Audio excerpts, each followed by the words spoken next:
The left is claiming that they champion women and that they are the party advancing women's rights, that they are the party furthering women's objectives and the issues important to women. Yet, just this week, we watched as the left demonized, criticized, and ripped apart a working mother of 7 with an accomplished career and impeccable legal and academic resume. They questioned her character and judgment, her faith, and her loyalty to the Constitution. We actually had to watch the discussion this week of United States senators questioning Judge Barrett on whether she could be both Catholic and loyal to the Constitution. Is Judge Barrett really that different from most working moms in America? Thousands, if not millions of women are working mothers with accomplished careers. Judge Barrett is exceptional, but she also represents working moms everywhere. Democrats say that they champion women, but they don't actually care about women. In 2016, Trump won only 42% of the female vote against Hillary Clinton.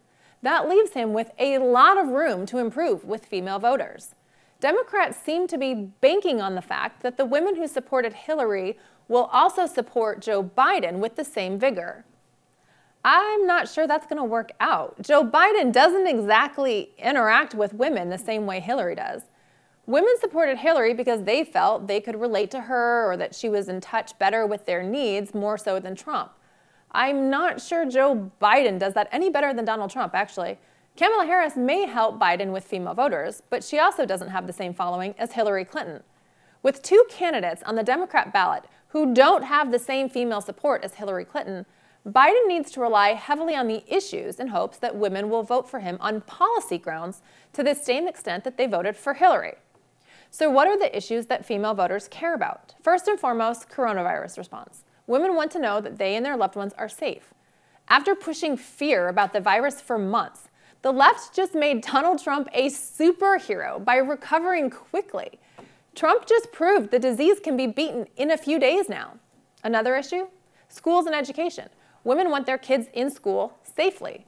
Biden has indicated that he wants to keep schools closed, but doing so is also harmful to kids. They aren't getting the same education they would get when parents are left to work full-time from home and also be responsible for their child's homeschooling. Donald Trump has been resolute in opening schools safely. Joe Biden has been resolute in keeping them shut down. Another issue is physical safety. We've seen our cities overrun by Antifa and Black Lives Matter, only to watch Democrats condemn the police. Isn't it interesting that once Biden's poll numbers started to drop due to his endorsement of criminals, we've seen and heard less about the violence in the cities? The left had planned a White House siege to last the final 50 days before the election. Once they realized Biden's poll numbers were dropping, they decided to call it a jazz fest instead. Ultimately, the event never materialized. Why? Likely because it would have hurt Biden's poll numbers, so they dropped it.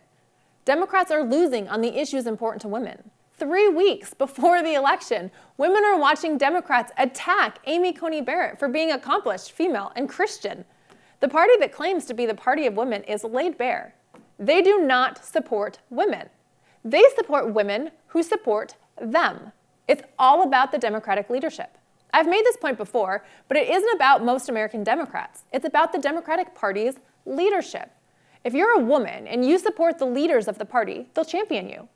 If you don't, they will do everything they can to ruin your life or your career. It is a double standard, and women don't like double standards. Donald Trump has plenty of room to make up a greater percentage of the female vote this time around. Even just a few points could make his lead substantially greater. This election cycle, women are voting for Trump. If you have questions you'd like me to ask the panel, send your comments and questions to weeklybriefing@oann.com. Remember to watch Weekly Briefing every Saturday and Sunday at 2 p.m. Eastern. Thanks for watching.